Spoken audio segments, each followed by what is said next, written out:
With the NBA trade deadline fast approaching, I thought I'd take a look at some trades that people haven't really been talking about. You know, the national media, it's all about DeJounte Murray, or what are the Knicks going to do? What are the Warriors going to do? And while I will dabble in a little bit of that, I wanted to go a different direction. So these trades are going to focus around things I've seen on social media that just haven't got a lot of traction, or stuff I've just messed around with in the trade machine.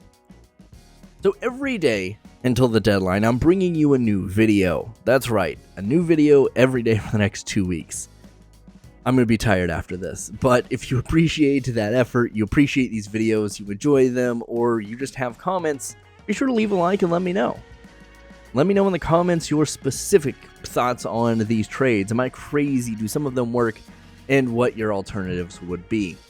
As a small channel, I do greatly appreciate it. I know it's only been a month, but the support you guys have already shown has been amazing.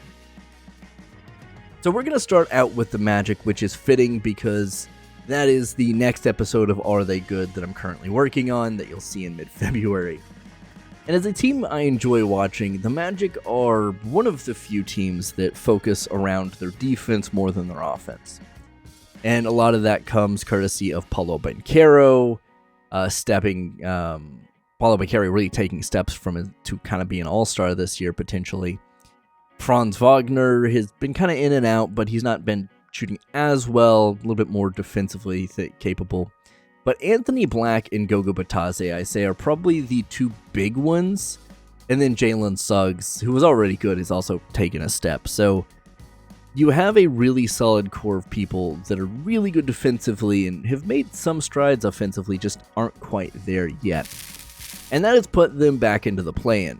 Now, I think they could get back into the 4 to 6 seed area, but I think they're going to need a little help. So if there's one guy on the market you can think of that scores, well, of course, it's going to be Zach Lavine. I thought you knew I was going to say DeJounte Murray, but I didn't say DeJounte Murray. I said Zach Lavine because I'm a crazy man. Zach Lavine, $40 million a year. Why? Well, no one really knows, but the Magic have the cap space. They can do this and offload some stuff they don't really need. If we really look at their success this season, a lot of their primary players have been out, which is why you see people like Jalen Suggs, rookie Anthony Black, even Chuma Okeke, Goga Bitadze, Caleb Houston getting a lot of run because Markelle Fultz, Wendell Carter Jr., Gary Harris, Jonathan Isaac, Franz Wagner have all been out for extended periods. So you can kind of stand as a franchise to maybe lose some of this and provide a little benefit to the Bulls. Now, you're not matching Zach Lavine as a player because you're not going to give up Paolo or Franz. But you can give up an expiring contract to Markelle Fultz. That's $17 million off the books out of the $40 you would have had to pay Zach Lavine. Then you get Gary Harris. That's another $13 million. Both expiring. Not going to be starters on this team, but that opens up a lot of cap space for them. So that's $30 million of that $40. So you're almost entirely there. And then you actually send a player they may actually use in Wendell Carter Jr., who is a pretty good center. He's not as good of a rebounder as Nikola Vucevic, but he is a better three-point shooter. Now, the way they run their offense, Vooch scores a little bit more, but I think Wendell Carter Jr. can really up that number being there consistently.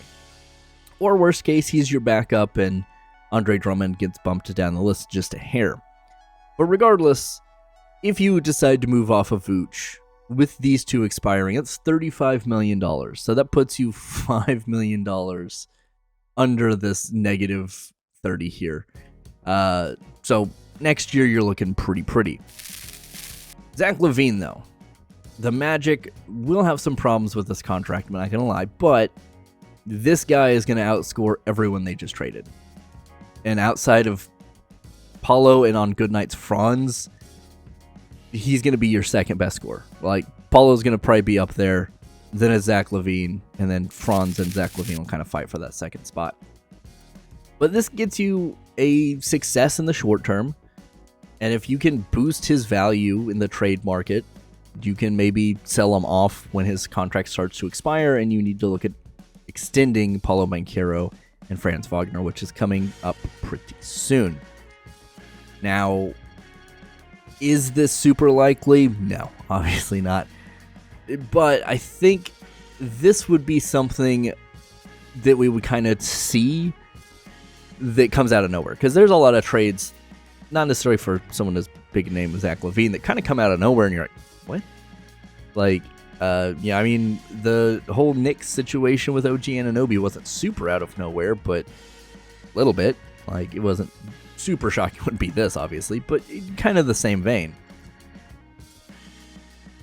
I mean, if no one's going to buy Zach Lavine and you're the Magic and you kind of have the space, you might be able to get him and not have to give up any trade assets.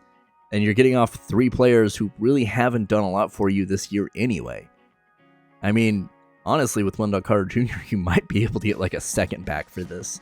Not that I think you need it, but it's something there. And I've seen versions of this trade that are way worse than this.